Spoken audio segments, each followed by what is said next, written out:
सूची में जो नाम आए हैं, सबसे पहले दीप्ति किरण महेश्वरी शुरू करें।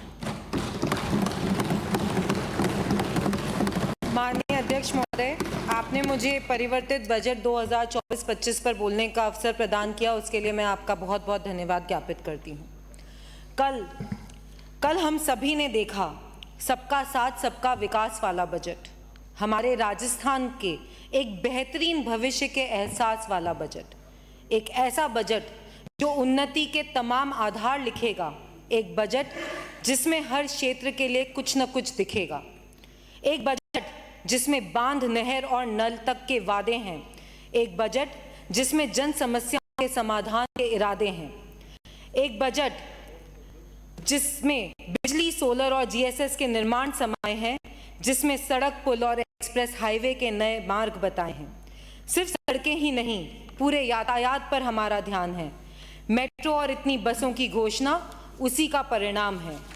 ये बजट बेहतर बनाएगा प्रदेश के हर एक बच्चे की शिक्षा। ये बजट बेहतर बनाएगा प्रदेश के हर एक बच्चे की शिक्षा। ये बजट बेहतर बनाएगा हर एक क्षेत्र की चिकित्सा। ये सरकार सुनिश्चित करेगी सारे बेहतरीन उपाय। देखना अब निखरेंगे ग्रामीण और शहरी निकाय। उद्योगों ने भी सुनी होगी कल कुछ बेहतर की आहट, जब टेक्सटाइल से मार्बल तक पहुंच रही थी राहत। बजट में वोकल फॉर लोकल को निखारने की बात थी। बजट में धरोहरों और संस्कृतियों को संवारने की बात थी। बजट में किसान एवं कृषि के उत्थान की बात थी। बजट में पर्यावरण के एक महाअभियान की बात थी। गुरु की पदवी में गुरु और शिष्य की बात थी। बजट में खेलों में एक उज्जवल भविष्य की बात थी। सिर्फ एक बजट नहीं पेश कर रही थी हमारी सरकार, सिर्फ एक बजट नहीं पेश कर रही थी हमारी सरकार, कल हम तो बना रहे थे एक स्वर्णिम प्रदेश का आधार। तो यकीन मानिए, जल्दी ही बेहतरीन परिणाम देखेंगे। अगले 5 साल में हम सभी एक श्रेष्ठतम राजस्थान देखेंगे।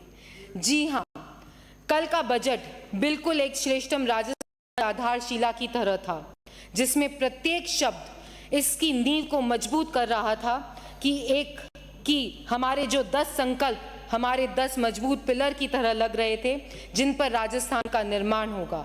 एक ऐसा राजस्थान जिसमें किसान, महिला व युवा प्रत्येक वर्ग के लिए एक बेहतरीन जीवन होगा।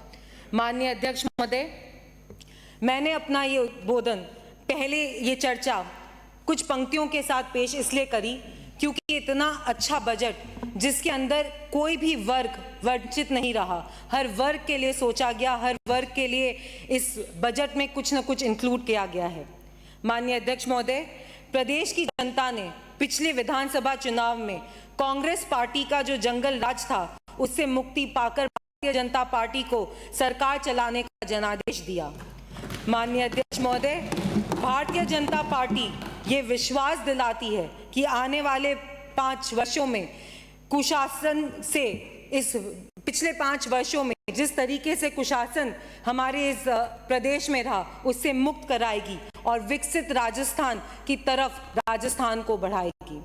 माननीय अध्यक्ष महोदय, वर्ष 2024 में भी भारतीय राजनीति ने एक इतिहास रचा है। इस इतिहास में एक ऐतिहासिक वर्ष जिसमें हमारे आदरणीय प्रधानमंत्री नरेंद्र भाई मोदी जी को लगातार तीसरी बार भारत को समर्थ भारत बनाने के लिए, विकसित भारत बनाने के लिए आदेश दिया है।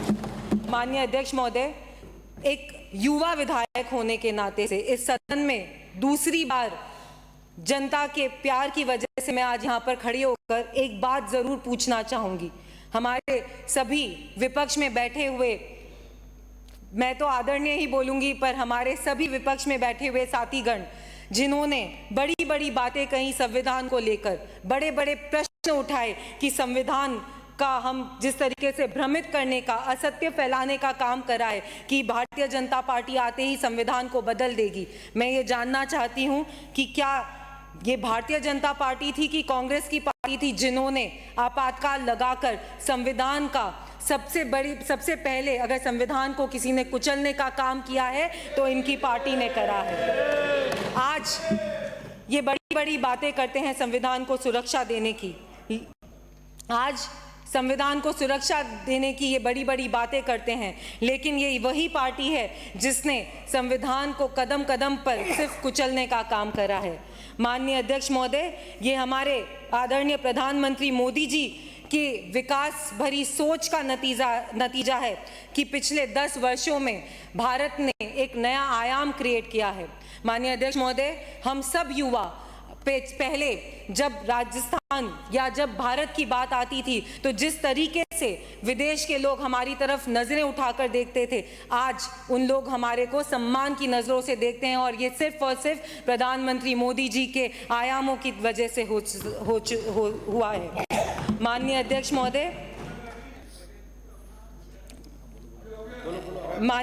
महोदय, मैं आप बात कहना चाहूंगी कि प्रधानमंत्री नरेंद्र मोदी जी ने कहा कि मैं जन कल्याण को एक मजबूरी के रूप में नहीं बल्कि देश को सशक्त बनाने के माध्यम के रूप में देखता हूं, और मोदी जी की गारंटी पर पूरे देश को भरोसा था। इस वजह से हम तीसरी बार पूरी देश की जनता ने उन्हें अपना आशीर्वाद दिया है।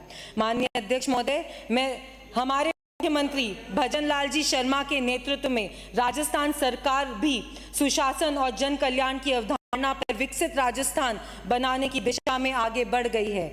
हमारी उप मुख्यमंत्री महोदय एवं वित्त मंत्री दिया कुमारी जी ने भी अपने बजट वक्तव्य में स्पष्ट उल्लेख किया है कि अर्थव्यवस्था का सुदृढ़ीकरण, सस्टेनेबल डेवलपमेंट, नीति निर्धारण की पहल और आम जन को राहत देने वाला बजट ही उनका लक्ष्य है। माननीय अध्यक्ष महोदय, मैं इस सदन को याद दिलाना चाहूंगी कि पिछले कार्यकाल के अंदर जिस तरीके से आखिरी बजट पेश किया गया था और इतनी सारी रेवड़ियां बांटने का काम इस कांग्रेस की सरकार ने करा था, जनता ने उसी बात से समझ लिया था कि विकास से कोसों दूर है कांग्रेस की ये सरकार। और माननीय अध्यक्ष महोदय, अगर इस बजट को हम अच्छे से देखें तो हमें इसमें क्लियर पता पड़ता है कि sustainable development, skill development, human resource development, इस राज्य को किस तरीके से प्रगति पे पहुंचाया जाए उसकी बात अगर किसी ने करी है तो इस बजट ने हमारे आदरणीय मुख्यमंत्री के नेतृत्व में आने वाले एक वर्ष में राजस्थान देखने जा रहा है। माननीय अध्यक्ष महोदय, मैं आपके माध्यम से सदन को ये अवगत कराना चाहूंगी कि जल जीवन मिशन, जिस तरीके के काम जल जीवन मिशन में हुए, हमारे प्रधानमंत्री मोदी जी ने एक सपना देखा कि हर घर में नल होना चाहिए, लेकिन कांग्रेस की सरकार ने सिर्फ और सिर्फ जल जीवन मिशन के नाम पर भ्रष्टाचार फैलाया है, काम पूरा नहीं होने दिया है। माननीय अध्यक्ष महोदय, पिछले 5 वर्षों में अगर डेटा निकाला जाए तो कांग्रेस की सरकार ने बहुत सारी जगह बातें कही, जल जीवन मिशन के जो कार्य होने चाहिए थे, जिस तरीके से उनका एग्जीक्यूशन होना चाहिए था, वो एग्जीक्यूशन नहीं हो पाया है। अध्यक्ष महोदय, बहुत सारी जगह इस तरीके के केसेस आपको मिलेंगे। मैं मेरी राजसमंद विधानसभा की भी बात करूं तो हमारे यहाँ पर 3 पंचायत है, कोटरी, काबरा, खड़बामिया, जिसमें 17 करोड़ रुपए की लागत से जल जीवन मिशन के द्वारा पानी पहुंचना चाहिए था, लेकिन आज तक भी 2 साल बाद टेंडर होने के बाद भी काम चालू नहीं है। और मैं धन्यवाद देना चाहूंगी हमारे मंत्री महोदय को, हमारे मुख्यमंत्री महोदय को, कि उन्होंने इस काम को जल्द से जल्द चालू करवाने के आदेश भी दे दिए हैं और काम चालू होने के वर्क ऑर्डर भी अगले 15 दिन में हो जाएगा। माननीय अध्यक्ष महोदय, जल जीवन में बहुत जगह इस तरीके के काम हुए कि बिना सोर्स डेवलपमेंट किए पाइपलाइन बिछ गई। पिछले 5 वर्ष में जिस तरीके से पाइपलाइन का काम करा गया, मैं जानती हूं, मानती हूं इस बात को बहुत अच्छे से कि जनता ने तो सच्चाई देख ली थी और इसलिए अब उन्हें भरोसा है कि काम भारतीय जनता पार्टी की सरकार हमारे आदरणीय भजन लाल जी के नेतृत्व में करके दिखाएगी। माननीय अध्यक्ष महोदय, हमने जो अपने संकल्प पत्र में, हमारे घोषणा पत्र में जो बिंदु लिखे थे, मैं पूरे सदन को ये बताना चाहूंगी कि उस घोषणा पत्र के करीबन 45 बिंदुओं पर कार्रवाई पूर्ण कर ली गई है, जिसमें हमने आचार संहिता का भी टाइम देखा। हमने जैसे ही सरकार बनी उसके 2 महीने बाद आचार लग गई थी, लेकिन उसके बावजूद भी करीबन 45 बिंदुओं पर काम हो गए हैं। माननीय अध्यक्ष महोदय, इनमें से अगर प्रमुखता से हम बात करें तो 450 रुपए में LPG सिलेंडर निर्धन परिवारों की महिलाओं को उपलब्ध कराने का काम हमारी भजन लाल जी की सरकार ने करा है। माननीय अध्यक्ष महोदय, किसान को सम्मान निधि देने का काम, 2,000 रुपये बढ़ाने का काम, अब किसानों के खाते में सीधे 8,000 रुपये की जो राशि दी गई है वो भजन लाल जी की सरकार, हमारी डबल इंजन की सरकार ने किया है। अध्यक्ष महोदय, केंद्रीय सहकारी बैंकों द्वारा 10,106 रुपए का ब्याज मुक्त कर फसल ऋण को ब्याज मुक्त किया है, ये हमारी भजन लाल जी की सरकार ने करा है। इतना ही नहीं, इतने कम समय में, और ये कम समय में इसलिए बोल रही हूँ क्योंकि 6 महीने के अंदर करीबन 3 महीने तो आचार संहिता लगी रही, 3 लाख महिलाएं लखपति दीदी की श्रेणी में लाई गई। ये कार्य हमारी सरकार ने कर दिखाया है। तृतीय श्रेणी शिक्षकों की भर्तियों में महिला आरक्षण को 30% से बढ़ाकर 50% करने का काम हमारी भजन लाल जी की सरकार ने करके दिखाया है। सामाजिक सुरक्षा मासिक पेंशन को बढ़ाकर 1,150 रुपए देने का काम अगर किसी सरकार ने करा है तो वो भारतीय जनता पार्टी की सरकार, हमारे मुख्यमंत्री जी की सरकार के नेतृत्व में हुआ है। आंगनवाड़ी कार्यकर्ता एवं सहायकों को मानदेय 10% की बढ़ोतरी अगर किसी ने करी है तो हमारी सरकार ने करी है। अध्यक्ष महोदय, मैं आपके माध्यम से ये भी बताना चाहूंगी कि पिछली सरकार ने करीबन 53,000 करोड़ की विभिन्न पेयजल योजनाओं की घोषणा करी थी, जिसमें से एक भी काम अभी तक धरातल पर नहीं उतरा है। ये काम कांग्रेस सरकार ने कर दिखाया है। करीबन 2,540 करोड़ रुपए के 759 करीबन 750 सड़कों के कार्य आज तक धरातल पर नहीं आए। ये झूठी घोषणा का काम अगर किसी ने करा है तो पुरानी सरकार ने करा है। माननीय अध्यक्ष महोदय, ऐसी बहुत सारी बातें, बहुत सारी झूठी घोषणाएं, थोती घोषणाएं, भ्रम फैलाने का काम कांग्रेस सरकार करती आई है। लेकिन हमारी जो सरकार है, हमारी भारतीय जनता पार्टी की सरकार विकास को आगे रखते हुए, प्राथमिकता देते हुए डेवलपमेंट की बात करती है। मैं धन्यवाद देना चाहूंगी मुख्यमंत्री जी को कि उन्होंने युवाओं को स्किल डेवलपमेंट देने की बात कही। जिस तरीके से पिछली सरकार ने अपने घोषणा पत्र पे लिखा था कि बेरोजगारी भत्ता देंगे हम, करीबन 2100 करोड़ करीबन MOUs की बात करें, पिछली सरकार ने बेरोजगारी भत्ता की तो बात करी थी, उसके साथ साथ हमें ये पेपर दिया था जिसके अंदर करीबन 1,95,329 करोड़ रुपए के इन्वेस्टमेंट प्रपोज करे थे। इस प्रदेश के युवाओं ने सोचा कि अब हमें इन इन्वेस्टमेंट्स के द्वारा रोजगार मिलेगा।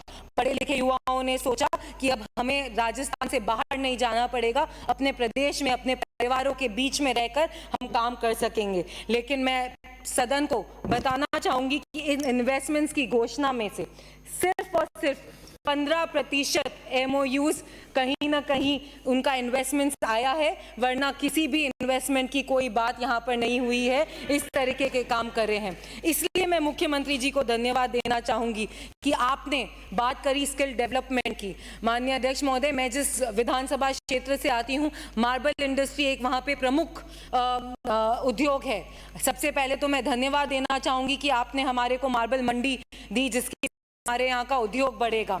लेकिन एक बात और कहूंगी, ये जो स्किल डेवलपमेंट, ये जो आपने कॉलेजेस की बात करी है, पॉलिटेक्निक कॉलेज, ITI कॉलेजेस, इन कॉलेजेस की वजह से मेरे यहाँ का युवा, इस प्रदेश का युवा अच्छी पढ़ाई कर यहाँ पर इन मार्बल इंडस्ट्रीज में, जहाँ पर आए दिन लेबर्स की अलग अलग जगह पर लोगों की जरूरत होती है, काम के लिए जरूरत होती है, वहाँ पर ये लोग आ सकेंगे और काम कर सकेंगे। आज का युवा सम्मान की रोटी चाहता है। माननीय अध्यक्ष महोदय, आज का युवा ये नहीं चाहता कि घर बैठकर हमें कोई भत्ता मिले, हमें कोई बोले कि कोई बात नहीं आप काम मत करो और आपको हम घर पर देंगे। आज का युवा सम्मान से पढ़ लिख इस देश को आगे बढ़ाने की सोच से, हमारे इस प्रदेश को आगे बढ़ाने की सोच से काम करता है। माननीय अध्यक्ष महोदय, मैं धन्यवाद देना चाहूंगी मुख्यमंत्री जी को और उप मुख्यमंत्री जी को कि उन्होंने इस बात को ध्यान में रखते हुए ह्यूमन रिसोर्स डेवलपमेंट की बात कही। उन्होंने ये कहा कि इन युवाओं को हम अलग अलग तरीके की स्किल्स में अच्छी तरीके से ट्रेनिंग्स देंगे, ट्रेनिंग सेंटर्स खोलेंगे, जिसकी वजह से युवाओं को बेरोजगारी की तरफ नहीं देखना पड़ेगा और अलग अलग उनके लिए नए आयाम खुलेंगे। माननीय मंत्री महोदय, माननीय अध्यक्ष महोदय, मैं एक बात और आपके सदन में लाना चाहूंगी कि विकसित राजस्थान के जो 10 संकल्प हमने लिए हैं, उसमें जो पहला संकल्प है जिसमें प्रदेश की अर्थव्यवस्था को 29,225 अरब रुपए की अर्थव्यवस्था की हमने बात कही है, उस बात के लिए मैं आदरणीय मुख्यमंत्री जी को और हमारी वित्त मंत्री जी दिया कुमारी जी को भी धन्यवाद देना चाहूंगी कि उन्होंने बजट के प्रारंभ में ही अमृत काल में विकसित राजस्थान बनाने के लिए सरकार को और इस प्रदेश को इतनी अच्छी सोच दी। माननीय अध्यक्ष महोदय, एक बात मैं पूरे सदन के सामने लाना चाहूंगी। जब हम ऋण की बात करते हैं, जब हम विकसित राजस्थान की बात करते हैं, वर्ष 1950-51 से वर्ष 2017-18 तक, अर्थात पिछले 67 वर्षों में राज्य सरकार का अगर कुल ऋण देखें और अन्य दायित्व देखें तो वो करीबन 2,81,182 करोड़ रुपए था, जबकि गत कांग्रेस सरकार ने इन 67 वर्षों में लिए गए ऋण से भी अधिक ऋण लेकर केवल 5 वर्षों में ही इस ऋण का भार 2,79,463 करोड़ रुपए से बढ़ा दिया है। इस तरीके की कांग्रेस सरकार ने 5 वर्षों में ही राज्य को ऋण के भार में डुबो दिया। माननीय अध्यक्ष महोदय, फैक्ट्स है मेरे पास, I can provide it on the सदन, सब चीजें आएंगी रोहित जी, और आप जब बीच में आप बोलते हैं तो मैं आपको टोकती नहीं हूँ, तो मैं आपसे यही निवेदन करूंगी कि हम अपने बजट पे चर्चा रखें और आप अपने पॉइंट्स अपने समय पे रखें। माननीय अध्यक्ष महोदय, इस तरीके के ऋण जो लिए गए हैं, माननीय सभापति महोदय, जिस तरीके के ऋण जो लिए गए हैं, इससे सिर्फ और सिर्फ हमारे प्रदेश को कर्ज में डुबोने का काम पिछली सरकार ने करा है। वर्ष 2024-25 के परिवर्तित बजट अनुमानों के अनुसार कुल ऋण एवं दायित्व 6,40,688 27 लाख रुपए होना अनुमानित है, जो जीएसडीपी का 35.97% है। माननीय अध्यक्ष महोदय, गत कांग्रेस सरकार की एडॉक फिस्कल पॉलिसी मेजर्स के फलस्वरूप में राज्य की अर्थव्यवस्था को रसातल में पहुंचा दिया था तथा राज्य को लगभग डेट ट्रैप की स्थिति में ले आए थे।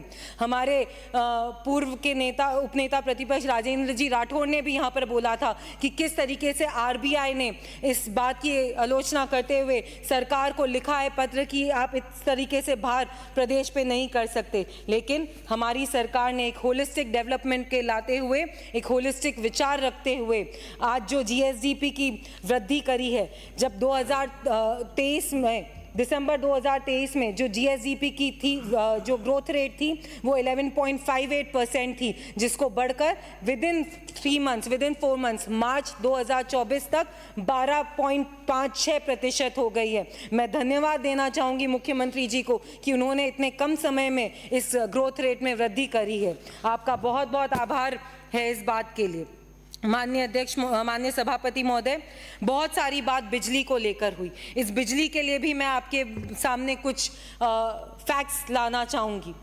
गत सरकार में जब हमारी वसुंधरा राजे जी की सरकार थी 2014-15 में, तब डिस्कॉम में हमने प्रॉफिट में डिस्कॉम को छोड़ा था, और पिछले 5 वर्षों में जिस तरीके से इन्होंने लोन नहीं लिया, इंफ्रास्ट्रक्चर को डेवलप नहीं होने दिया, बिजली में कुछ भी नए आधार नहीं लाने दिए, उसके कारण से 2020-21 में पुनः डिस्कॉम घाटे की स्थिति में आ गया और टोटल एक्यूमुलेटेड लॉस दिसंबर 23 में 1,01,215 करोड़ रुपए था, जबकि 2018-19 में डिस्कॉम को प्रॉफिट में छोड़ा गया था करीबन 2,607 करोड़ रुपए राशि के साथ।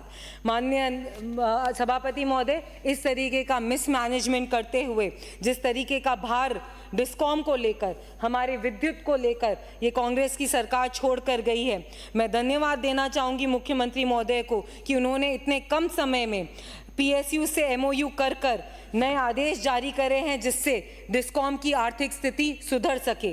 हमारी सरकार राजस्थान को बिजली उत्पादन में आत्मनिर्भर बनाने के उद्देश्य से निरंतर जो कार्य कर रही है, उसके अंदर करीबन 2.25 लाख करोड़ रुपए के MOU किए जा चुके हैं। अब इन संशोधनों से प्रदेश में बिजली क्षेत्र में 2 लाख करोड़ रुपए के नए निवेश का मार्ग प्रशस्त होगा। सौर ऊर्जा परियोजना के लिए भूमि आवंटन DLC दर के 7.5% पर किया जा सकेगा। अब 2 हेक्टेयर भूमि पर 1 मेगावाट की दर से सौर ऊर्जा का भी उत्पादन हो सकेगा। हमारे प्रधानमंत्री मोदी जी की जो सोच है PM सूर्य घर योजना, जिससे 40% सब्सिडी डोमेस्टिक यूसेज के लिए मिलेगी, मैं उसके लिए भी उनको धन्यवाद देना चाहूँगी, क्योंकि उन्होंने बिजली की दरों को और लोगों को बिजली के मैटर में स्वावलंबी बनाने का काम करा है। माननीय सभापति महोदय, बहुत सारी बातें अलग अलग डिपार्टमेंट्स में हुई, लेकिन मैं एक बात आपके सामने रखना चाहूँगी कि 1 डिस्ट्रिक्ट 1 पॉलिसी की जो बात हमारे आदरणीय मंत्री महोदय, हमारे मुख्यमंत्री जी के नेतृत्व में हमारी दिया जी ने रखी है। उन्होंने जो बात इस बजट में पेश करी कि एक डिस्ट्रिक्ट में एक पॉलिसी होगी, एक जो उनका की पॉइंट है, एक जहाँ से वो अर्न कर सकते हैं, उसको हम प्रमोट करेंगे। जैसे कि मेरे राजसमंद में टेराकोटा, बाड़मेर में ब्लॉक प्रिंटिंग, कोटा डोरिया की साड़ी के लिए कोटा जालोर, ऐसे अलग अलग क्षेत्र में जिस तरीके से उन्होंने उद्योग को बढ़ावा देने की बात कही है, मैं उसका भी बहुत बहुत धन्यवाद ज्ञापित करती हूँ कि अब राजस्थान 1 डिस्ट्रिक्ट 1 प्रोडक्ट पॉलिसी के माध्यम से उद्योग में नया आवाम में आएगा। माननीय अध्यक्ष सभापति महोदय, मैं आपके माध्यम से युवा अटल केंद्र, जो युवा इनोवेशन सेंटर्स रखे गए हैं, उसके लिए भी धन्यवाद ज्ञापित करूंगी कि करीबन 100 करोड़ रुपए की फंड्स से आई स्टार्ट फंड, माननीय सभापति महोदय, आई स्टार्ट फंड में 10 करोड़ रुपए की फंडिंग की जो सुविधा उपलब्ध कराई है, मैं उसके लिए भी सरकार को धन्यवाद देना चाहूँगी कि उन्होंने ये सोचा कि युवा अपने पैरों पर खड़ा होकर और किस तरीके से अपने बिजनेस को स्टार्ट कर सकता है, और जो इनिशियल उसको मदद चाहिए वो हमारी सरकार उसको प्रोवाइड करना करेगी। माननीय सभापति महोदय, एक और बहुत बड़ी घोषणा जिसका मैं धन्यवाद देना चाहूँगी इस बजट में, वो ये है कि जिस तरीके से TSP फंड्स को बढ़ाकर 1500 करोड़ कर दिए गए हैं, उसके लिए भी मैं धन्यवाद देना चाहूँगी कि किस तरीके से पट्टे, सामुदायिक पट्टों के द्वारा community centre, anganwadi, agro forestry, चारागाह विकास तथा अन्य सामुदायिक कार्य कराए जाएंगे। इससे TSP क्षेत्र में सारी मदद मिलेगी। माननीय अध्यक्ष, माननीय सभापति महोदय, इसके अंदर जो स्ट्रीट वेंडर्स के लिए आप लोगों ने किया है, सरकार ने किया है, उसके लिए भी मैं मुख्यमंत्री जी को धन्यवाद देना चाहूँगी, क्योंकि ये स्ट्रीट वेंडर्स अपनी देनगी पूरे दिन काम कर कहीं ना कहीं ये सोचते हैं कि हमारे लिए कहीं कोई सरकार ने कभी कुछ नहीं करा। तो जो स्वनिधि योजना आपने दी है, प्रधानमंत्री स्वनिधि योजना के तर्ज पर जिस तरीके से प्रदेश में शहरी क्षेत्रों में, कस्बों में स्ट्रीट वेंडर्स को आप लोगों ने सहायता दी मुख्यमंत्री स्वनिधि योजना के द्वारा, उसके लिए भी मैं धन्यवाद देना चाहूँगी। बहुत सारी बातें महिला अपराधों के लिए भी की गई। हमने भी पिछली सरकार में इस मुद्दे को बहुत बार उठाया। पूरे देश में राजस्थान की महिलाएं असुरक्षित थी, ये बहुत बार अलग अलग पेपर्स में, अलग अलग सर्वेस के माध्यम से आया गया। राजस्थान में जिस तरीके से अपराध फैला हुआ था, ये सब ने देखा है। मैं धन्यवाद देना चाहूँगी मुख्यमंत्री जी को कि उन्होंने फंड्स देकर पुलिस के अंदर 5,500 नए पद दिए, जिससे कि इस स्टेट की सुरक्षा और बेहतर हो सकेगी। ये अपने आप में एक एग्जाम्पल है कि हम सिर्फ बातें नहीं करते, हम काम करते हैं और काम करके दिखाने में विश्वास रखते हैं।